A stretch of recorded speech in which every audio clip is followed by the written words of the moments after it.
என் நெஞ்சில் குடியிருக்கும்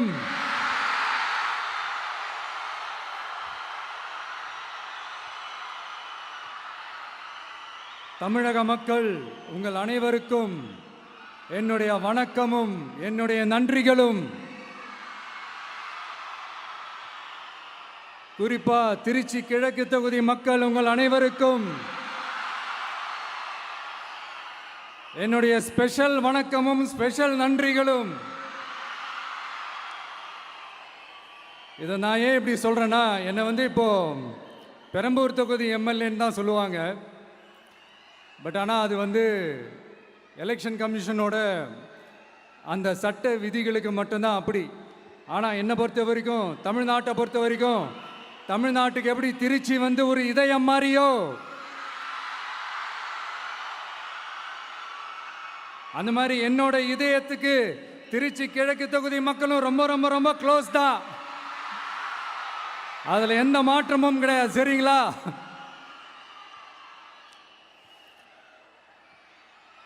ஆட்சிக்கு சில வாரங்கள் கூட ஆகலை. 6 மாதம் அமைதியாக இருப்போம்னு சொன்னவங்களாம் 6 நாள் கூட அமைதியாக இருக்க முடியல. ஆட்சிக்கு அரை மணி நேரத்திலே ஆரம்பிச்சிட்டாங்க. பாவம், ஒரு கல்யாண வீட்டிலலாம் போய் புலம்பிட்டு இருக்காங்க.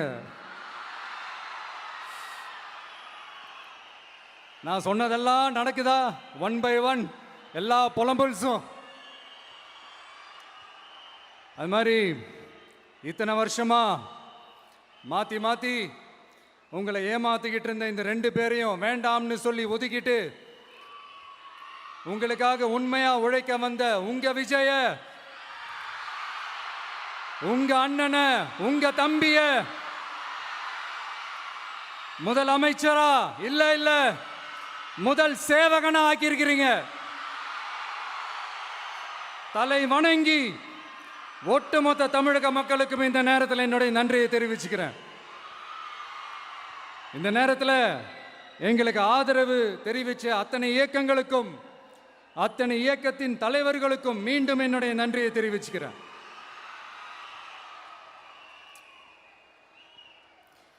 புரட்சி தலைவர் எம்ஜிஆர் அவர்களுடைய முதல் தேர்தலில் கூட இந்த அளவுக்கு ஒரு ஓட் பர்சன்டேஜ் வாங்கலை அப்படின்ட்டு நிறைய பேர் சொன்னாங்க. ஆனால் நீங்கள் டிவி கேட்க அவ்வளோ நீங்கள் ஆதரிச்சிருக்கிறீங்க. நான் எம்ஜிஆர் அவர்களோடலாம் நான் கம்பேர் பண்ணல. எம்ஜிஆர் தான். ஆனால் நாம பெரியார், அண்ணா, எம்ஜிஆர் அவர்கள் வழியில் ஒரு அன்பா உழைக்க வந்த உங்க விஜய், அவ்வளவுதான். 1977 நீங்க போடாத ஓட்டை 2026 நீங்க போட்டிருக்கிறீங்க. என்ன ஒன்று, இன்னும் கொஞ்சம் அதிகமாக ஆதரிச்சிருந்தீங்கன்னா கொஞ்சம் நல்லா இருந்திருக்கும். பட் பரவாயில்ல, ஃப்யூச்சரில் வரப்போகிற எல்லா தேர்தலையும் உங்களுடைய முழு சப்போர்ட்டை என்னால் வாங்க முடியுன்ற அந்த ஒரு நம்பிக்கை இப்போ என் மனசில் ரொம்ப ஆழமாக பதிஞ்சிருக்கு. ஏன்னா நீங்கள் அமைச்சு கொடுத்துருக்கிற இந்த ஆட்சியில் எல்லா நன்மைகளையும் நீங்கள் கண்கூடா பார்க்க தான் போறீங்க அப்படின்ற அந்த கான்ஃபிடென்ஸும் இப்போ என் மனசில் ரொம்ப ஆழமாக பதிஞ்சிருக்கு. யார் எந்த நிலைமைக்கு எந்த பொசிஷனில் போனாலும் இந்த கிண்டலும் கேலியுமா பேசுறது இருக்கத்தானே செய்யும். நம்மளை பற்றி, நம்ம அரசியலை பற்றி, நம்ம பேச்சை பற்றி இந்த கிண்டலும் கேலியுமா பேசிட்டு தானே இருப்பாங்க. அவங்க எல்லாருக்குமே என் சைட்லேருந்து ஒரே ஒரு ரிக்வெஸ்ட், தயவு செஞ்சு நிப்பாட்டிடாதீங்க. தயவு செஞ்சு கண்டினியூ பண்ணுங்க. நீங்க தான் என்னோட எனர்ஜி ஃபோர்ஸ். நீங்க பேசிக்கிட்டே இருங்க. நான் மக்களுக்கு தேவையான நல்லதை செஞ்சுக்கிட்டே இருப்பேன். அடுத்து இப்போ நம்ம புதுசாக அந்த சூட்லாம் போட்டு வரோம்ல, அதை பற்றி கூட நிறைய பேர், ஏன் நாமெல்லாம் கோட் சூட்லாம் போடக்கூடாதா? அதிகாரம் செய்கிறவங்களும் ஆதிக்க சக்திகளும் மட்டும்தான் கோட் சூட்லாம் போடணுமா என்ன? அப்படிலாம் எதுவுமே கிடையாது. நான் என்ன கலராக போட்டு வரேன்? 2 கலர். நம்ம எல்லாரும் மனசு மாதிரியே பிளாக் அண்ட் ஒயிட். எல்லாத்திலும் பிளாக் அண்ட் ஒயிட்டா இந்த விஜய் இருப்பான் அப்படின்னு காட்டுறதுக்கு தான் அந்த கலர். அடுத்து அந்த பிளாக் கூட யாரை குறிக்கும் எதை குறிக்கும்ன்றது நான் சொல்லி தான் தெரியணும்னு அவசியம் இல்லை, அது உங்களுக்கே நல்லா தெரியும். எல்லாத்துக்கும் இப்படி வழக்கம் சொல்லிக்கிட்டு நசன் பேசுகிற டைப்பும் நம்ம கிடையாது. உங்களுக்கே தெரியும், அதிகபட்சமாக எல்லா மீட்டிங்கிலும் 20 நிமிஷம்குள்ளே தான் நான் பேசியிருக்கிறேன். அதனால் இப்போ மக்கள் என்கிட்ட என்ன சொல்கிறாங்க அப்படின்னா, இந்தாப்பா விஜய், நீ எங்களுக்காக உழைக்கிறதுக்காக வந்திருக்கிற, அந்த வேலையை மட்டும் பாரு, உன்னை பற்றி பேசுகிறவங்கள நாங்கள் பார்த்துக்கிறோம் அப்படின்னு சொல்லிட்டாங்க. சரி, ஆனது ஆச்சு. இப்போ என்ன, உனக்கு எதிரிகளே இல்லையா அப்படின்லாம் கேட்டால் அப்படிலாம் நான் சொல்ல மாட்டேன், அப்படிலாம் நான் நினைக்கவும் மாட்டேன், அப்படி நினைக்கவும் கூடாது. இப்பவும் சொல்கிறேன், அரசியல் ரீதியாக சொல்கிறேன், 2 பேருக்கு நடுவில் தான் போட்டியே. ஒன்று, இன்னொன்று எஸ், ஒன்று டிவிகே, இன்னொன்று டிஎம்கே. இதுக்கு நடுவில் வேற யாருக்கும் எந்த வேலையும் கிடையாது. ஏதாவது இருக்குன்னு சொல்றீங்க? எலெக்ஷனுக்கு முன்னாடியும் அவங்களுக்கு ஒரு வேலையும் இல்லை, இப்போ எலெக்ஷனுக்கு அப்புறம் சுத்தம். ஆனால் இந்த திமுகவும் மற்றும் பலரும் ஒன்றா சேர்ந்துக்கிட்டு இந்த விஜயோட ஆட்சி வந்துடக்கூடாதுன்னு சொல்லி ஒரு கூத்து ஒன்று பண்ணாங்களே, அந்த கடைசி 5 நாள், அடாடாடாடாடா, நமக்கெல்லாம் ஓஹோ இப்படியெல்லாம் கூட நடக்குமோ என்ன கூத்துங்கிறீங்க. ஆனால் ஃபியூச்சர் என்னவா இருக்குன்றதை மட்டும் இப்போ நான் சொல்கிறேன். உங்களுக்காக உண்மையாக உழைக்க வந்த இந்த விஜயா, இல்லை இந்த விஜயோட ஆட்சி அமைஞ்சிடக்கூடாதுன்னு தடுக்க நினைச்ச ஸ்டாலின் சாரா, அவ்வளவுதான். இதுக்கு நடுவில் வேற யாரும் எந்த அல்லு சில்லும் உள்ள வந்து நம்மளை தடுக்கிறதோ எதிர்க்கிறதோ ஏதாவது பண்ணாங்கன்னா நிர்வாகம் அதுக்கு பொறுப்பில்லை ராஜா, நிர்வாகம் அதுக்கு பொறுப்பில்லை. ரிசல்ட் என்னவா வரும்ன்றது அது உங்களுக்கே நல்லா தெரியும். நம்மளை ஏளனமா பேசுறதா நினைச்சு அவங்களுக்கு ஆப்பு வச்சுக்கிறாங்க. திமுக நம்மளை தடுக்க, திமுக நம்மளை எதிர்க்க, திமுக நம்மளை அவமானப்படுத்த அத்தனையும் நமக்கு நன்மையே.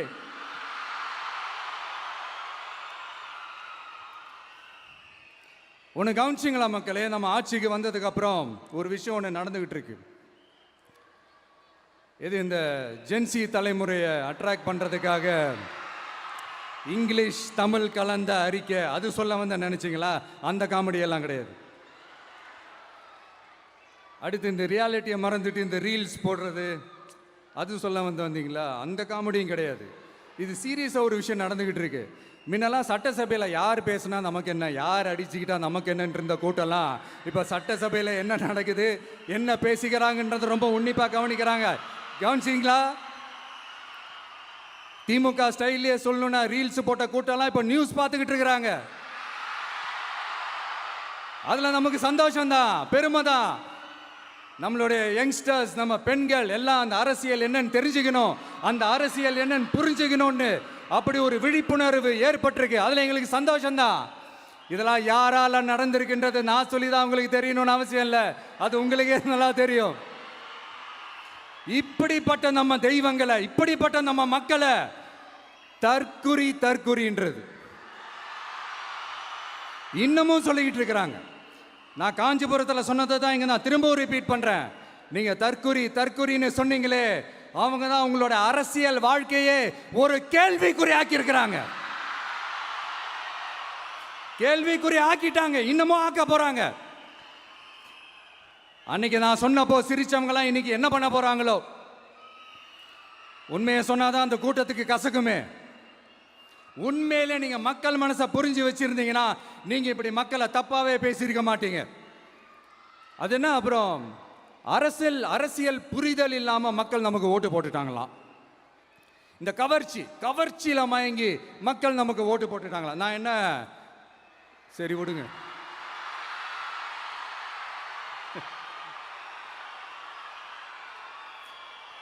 மக்கள் அவங்களுக்கு ஓட்டு போட்டா அந்த மக்கள் நல்லவங்களாம், அதே மக்கள் நமக்கு ஓட்டு போட்டா அந்த மக்கள் கெட்டவங்களாம், தற்குறியா. இதே மக்கள் தான் இத்தனை வருஷமா அவங்களுக்கு ஓட்டு போட்டுட்டு இருந்தாங்க. உங்களுக்கு மட்டும் என்ன, வேற ஏதாவது பிளானட்ல இருந்து குதிச்சு ஓட்டு போட்டு போனாங்களா? தற்கொரியாமா, தற்கொரி நல்லா வருது, வேணான்னு பாக்குறேன். எங்க அண்ணன் விஜயகாந்த் அண்ணன் சொல்ற மாதிரி, அண்ணா அவர்கள் ஆரம்பிச்ச கட்சியை ஒரு அடிமை கூடாரமா ஆக்குனது யாருங்க சார்? இப்படியெல்லாம் ஆக்கிட்டு உண்மையை சொல்லு உடன்பிறப்பேவா. உங்களோட அந்த உண்மையான உடன்பிறப்புக்கெல்லாம் என்ன சொல்றாங்க தெரியுமா சார்?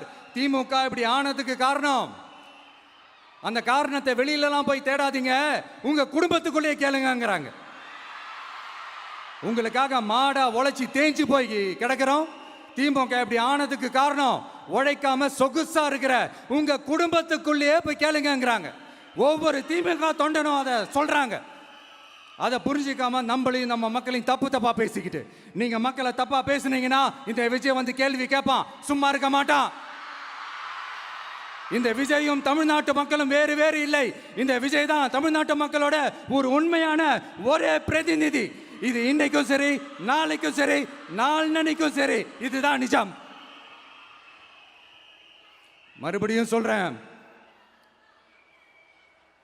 நமக்கும் மக்களுக்கும் இடையே இருக்கிற இந்த பூர்வ ஜென்ம பந்தத்தை, அந்த உறவை ஏதோ இந்த சதிகள் சூழ்ச்சிகள் பண்ணி யாராலையும் எதுவும் கெடுக்கவே முடியாது. கெடுக்க ட்ரை பண்ணீங்க நம்ம ஆட்சிக்கெல்லாம் வரதுக்கு முன்னாடி. என்ன சதிகள், என்ன சூழ்ச்சிகள், என்னென்னலாம் பண்ணி எப்படி எப்படியெல்லாம் தடுத்துடலான்னு. ஆனால் இப்போ ஆட்சிக்கு வந்த இந்த சாமானிய மக்கள் ஆட்சியை நீங்கள் இந்த எதிர்கட்சியாக இருக்கும் போது ஒன்று யூஸ் பண்ணுவீங்கள்ல, இந்த அறத பழைய டெக்னிக்கு, அதெல்லாம் யூஸ் பண்ணி நம்மளையும் மக்களையும் பிரிச்சலாம்னு நினச்சிங்கன்னா அது ஒரு காலம் நடக்காது.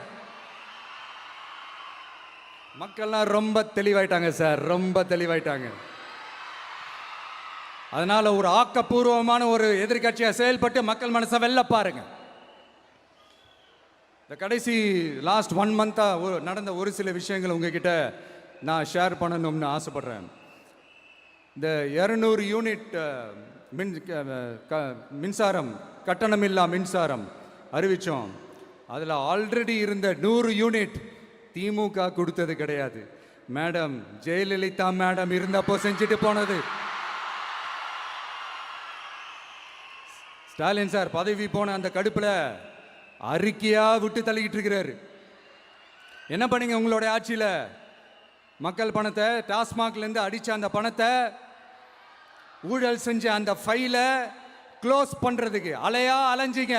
ஆனால் இந்த விஜய் மக்களுக்கு தொந்தரவாக இருக்கிற அதே டாஸ்மாகை க்ளோஸ் பண்ணா. விவசாயிகளோட அந்த கடனை தள்ளுபடி மேக்சிமம் இந்த 1 மந்த்ல என்ன செய்ய முடியுமோ அதை செஞ்சான். நீங்க தான் அந்த நிதி சம்பந்தமா இருக்கிற எல்லா கேட்டையும் லாக் பண்ணி வச்சுட்டு போயிருக்கிறீங்க. அதை சரி செய்ய வேணாமா? அதை ஒழுங்குபடுத்த வேணாமா? அதனால மறுபடியும் சொல்றேன், இந்த விஜய் பொய் சொல்லி ஏமாத்துறதுக்காகலாம் அரசியலுக்கு வரல. உங்க கூடவே நிக்கிறதுக்காக மட்டும்தான் அரசியலுக்கு வந்திருக்கிறேன். அதுல எந்த மாற்று கருத்துமே கிடையாது. கவலையப்படாதீங்க விவசாய பெருமக்களே.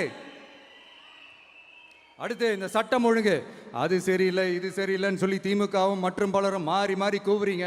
நான் ஒன்று கேட்குறேன், இந்த மாடல் அரசுன்னு சொல்கிறீங்களே, அதில் என்ன செஞ்சு வச்சுட்டு போயிருக்கீங்க? ஒரு ஊர் விடாமல், ஒரு தெரு விடாமல் போதைப் பொருள் கலாச்சாரம் அப்படியே ஸ்ப்ரெட் ஆகி கொட்டி கிடக்குது. அது அப்போவே இனிஷியல் ஸ்டேஜ் அதை நீங்கள் கண்ட்ரோல் பண்ணியிருந்தீங்கன்னா இத்தனை பெண்களை இழக்க வேண்டிய ஒரு சூழ்நிலை ஏற்பட்டிருக்குமா? எல்லாத்தையும் பண்ணிட்டு பழியை தூக்கி ஏன் மேலே போடுறாங்க. நீங்கள் என்ன பழி நம்ம மேலே போட்டாலும் மக்கள் நிம்மதியாக வாழக்கூடிய அந்த செயலை கண்டிப்பாக இந்த விஜய் செஞ்சு தான் காட்டுவான். அதுக்காக தான் எஃபிஷியண்டான போலீஸ் ஆஃபீஸர்ஸ் நான் அப்பாயிண்ட் பண்ணியிருக்கிறேன். எஃபிஷியண்டான அந்த போலீஸ் ஆஃபீஸர்ஸ் டீம் நான் அப்பாயிண்ட் பண்ணியிருக்கிறேன். பெண்கள் பாதுகாப்பான அந்த சிங்கப்பெண் காவல் படை நெக்ஸ்ட் வீக் அதை இனாகரேட் பண்ண போகிறோம். தப்பு செஞ்சவங்களுக்கான தண்டனை, அதுக்கான சார்ஜ் ஷீட் எல்லாமே ரொம்ப ஃபாஸ்ட்டாக ரொம்ப ஸ்பீடாக செய்கிறதுக்கான அந்த வேலையை செய்ய சொல்லியிருக்கிறோம். கோர்ட்டில் கூட தப்பு செஞ்சவங்களுக்கான அந்த கடுமையான தண்டனை வாங்கி கொடுக்கறதுக்கான அந்த வேலையையும் ரொம்ப சீக்கிரமாக செய்ய சொல்லியிருக்கிறோம். அதனால் நீங்கள் என்ன பழி நம்ம மேலே போட்டாலும் உண்மையாக உறுதியாக மக்களுக்கு தேவையான எல்லா விஷயங்களையும் இந்த விஜய் செஞ்சு தான் காட்டுவான். இப்படியெல்லாம் நம்ம சொல்கிறதுனால இவங்க என்ன சொல்லுவாங்க தெரியுமா? அவங்க தான் ஆட்சியிலே இல்லையே, அப்புறம் ஏங்க அவங்கள குறை சொல்றீங்க அப்படின்னு கேட்பாங்க. வேரில் வெந்நியை ஊற்றிட்டு போனவங்கள வெளிச்சம் போட்டு காட்டாமல் பின்ன வேற என்ன சொல்லுவாங்க? இதெல்லாம் மக்கள்கிட்ட நம்ம தெளிவாக எடுத்து சொல்லணும் இல்லையா? அதுக்காக தான் இதெல்லாம் சொல்லிகிட்டு இருக்கிறேன். நம்ம மக்களுக்காக இவ்வளோ வேலை பார்க்குறோம், ஆனால் இவங்க அதையெல்லாம் விட்டுட்டு குதிரை பேரம் பண்ணுறாரு, அது பண்ணுறாரு, இது பண்ணுறாருன்னு சொல்லிட்டு தப்பாக கதையெல்லாம் அடித்து விட்டுக்கிட்டு இந்த தீய சக்தியும் தீந்து போன சக்தியும் அதாங்க திமுகவும் மற்றும் பலரும் ஒன்னா சேர்ந்துக்கிட்டு திருட்டுத்தனமா யாருக்கும் தெரியாம ஒரு ஓரமா மூலையில உட்கார்ந்துட்டு பேரம் பேசி கூட்டு சேர்ந்து ஆட்சி அமைச்சு கொள்ளையடிக்க திட்டம் போட்டாங்க. அது ஏன் தெரியுமா? உங்களோட இந்த டிவிக்கு ஆட்சி அமைஞ்சா அவங்க பொழப்பே போயிடும். அந்த கொள்ளையடிக்கிறது, லஞ்சம், ஊழல் எல்லாமே கத்தம். அதான் இந்த காரணம். அடுத்து ஸ்டாலின் சார், திமுக வந்து இப்போ தீய சக்தி மட்டும் இல்ல, மக்களை விட்டு ரொம்ப தூரமா போன தூர சக்தி, ஓர சக்தி, கோர சக்தி, பார சக்தி. நீங்க எப்போ இந்த தீந்து போன சக்தியோட நீங்க கூட்டு சேர்ந்துக்கிட்டு ஆட்சி அமைக்கணும்னு நினைச்சீங்களோ, அப்பவே இந்த திமுக தூர்ந்து போன சக்தியாகவும் ஆயிடுச்சு. நீங்களாம் நம்மளை பத்தி அவதூறு பேசலாமா சார்? இது நியாயமா? மக்களை இவ்வளோ பெரிய மக்கள் சக்தி நம்மளோடு இருக்கும் போது நமக்கு எதுக்கு வேற அரசியல்? எலெக்ஷன்ல 50-60 வருஷமா இருந்த சாதிய உடைச்சிருக்கிறோம், மதத்தை உடைச்சிருக்கிறோம், காசு கொடுத்து ஓட்டு வாங்கறத உடைச்சிருக்கிறோம். நாம எது செஞ்சாலும் கான்ஸ்டிடியூஷன்ல தான் செய்வோம். நாம சிங்கிள் மெஜாரிட்டி வாங்கி இருந்தாலும் நம்மளை நம்பி முறையா கூட்டணியில கட்சியில ஆதரிக்க வர்றவங்களை அரவணைச்சு தான் இருப்போம். நான் இப்பவும் மீண்டும் டிக்ளேர் பண்றேன், டிவிகே ஆட்சி எந்த பாகுபாடும் இல்லாம எல்லாருக்குமான ஒரு ஆட்சியா தான் இருக்கும். அதுல எந்த மாற்றமும் கிடையாது. ஸ்டாலின் சார் மாதிரி ஊசலாட்டம் இருக்கவே இருக்காது. மதச்சார்பற்ற கொள்கையில சமரசமே இல்லை. மாநில உரிமைகள்ல விட்டு கொடுக்கவே மாட்டோம். நதி நீர் உரிமைகளை விட்டு கொடுக்கவே மாட்டோம். சமூக நீதி, சம நீதிய, சமத்துவ நீதிய ஒரு நாளும் விட்டு கொடுக்கவே மாட்டோம். அதனால திருச்சி கிழக்கு தொகுதி மக்களே, தமிழ்நாட்டில் இருக்கிற 234 தொகுதியும் நம்ம தொகுதி தான். அதுல எந்த கட்சி ஜெயிச்சிருந்தாலும் அது நம்ம தொகுதி தான். பெரம்பூரா இருக்கட்டும், திருச்சி கிழக்கா இருக்கட்டும், எனக்கு 2 கண்கள் மாதிரி. அதுலயும் திருச்சி கிழக்கு என் செல்ல புள்ள மாதிரி.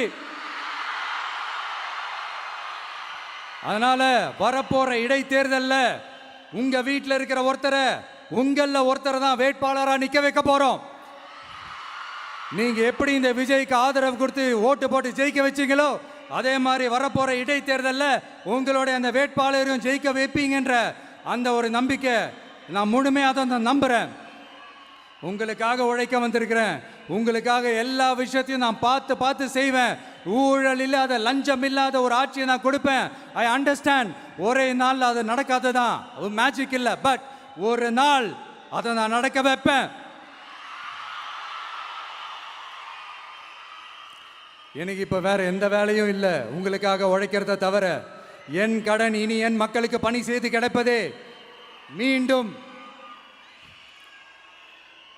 என்னை ஜெயிக்க வச்ச தமிழக மக்களுக்கும் திருச்சி கிழக்கு தொகுதி மக்களுக்கும் மீண்டும் என்னுடைய நன்றியை தெரிவிச்சுக்கிட்டு கான்பிடண்டா இருங்க, நல்லதே நடக்கும், வெற்றி நிச்சயம். மீண்டும் சந்திக்கும் வரை நன்றி, வணக்கம்.